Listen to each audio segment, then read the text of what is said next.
सभी दर्शकों को मेरा नमस्कार। स्वागत है आपको हमारे YouTube चैनल अपना गीत में। तो आज मैं फिर प्रस्तुत हूँ एक वीडियो के साथ गजरी गीत लेके। आप लोग को अच्छा लगे तो लाइक शेयर एंड सब्सक्राइब कीजिएगा और कमेंट में ज़रूर बताइएगा कि हमारा गीत आप लोग को कैसा लगा। लगवा डसले बाटे रोहित के फुलवरिया में, काशी बीच नगरिया में ना। लगवा डसले बाटे रोहित के फुलवरिया में, काशी बीच नगरिया में ना। रोहित तूड़े गईले फूल, नगवा डसले बाजरूर।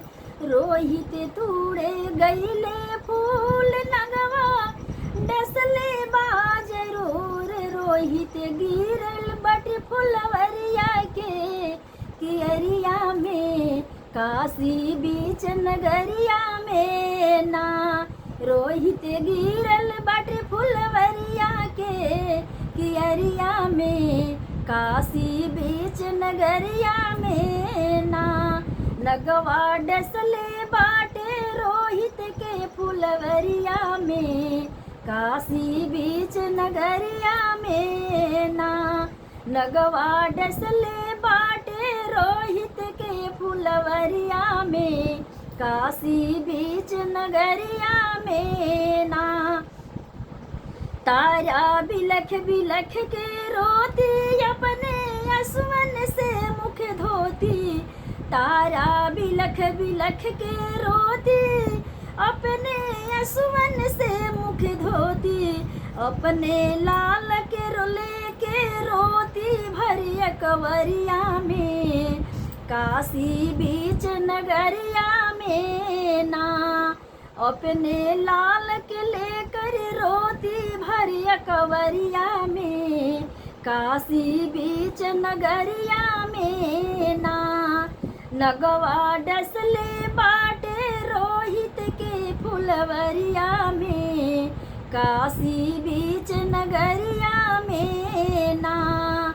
लगवा डसले बाटे रोहित के फुलवरिया में, काशी बीच नगरिया में ना। तारा साड़ी लिहली फार, वो कर लिहली कफन बनाए। तारा साड़ी लिहली फार, ओ कर कफना लिहली बनाए। रानी गोद में लेके गईली हासम सनिया में, काशी बीच नगरिया में ना। रानी गोद में लेके गईली हासम सनिया में, काशी बीच नगरिया में ना। लगवा डसले बाटे रोहित के फुलवरिया में, काशी बीच नगरिया में ना। राजा हरिश्चंद्र जब आए, अग्नि मुख में वो डलवाए। राजा हरिश्चंद्र जब आए, अग्नि मुख में वो डलवाए। रानी तारा से कर मांगे हैं समसनिया में, काशी बीच नगरिया में ना। रानी तारा से कर मांगे हैं समसनिया में, काशी बीच नगरिया में ना। राजा हरिश्चंद्र के दान जाने सारा जग जहान।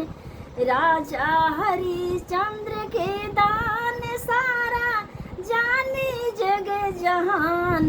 अंजल फाड़ के दिहली चर्चा भइल सहरिया में, काशी बीच नगरिया में ना। अंचल फाड़ के दिहली चर्चा भइल सहरिया में, काशी बीच नगरिया में ना।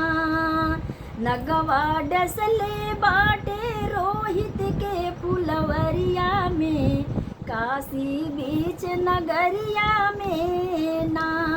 नगवा डसले बाटे रोहित के फुलवरिया में, काशी बीच नगरिया में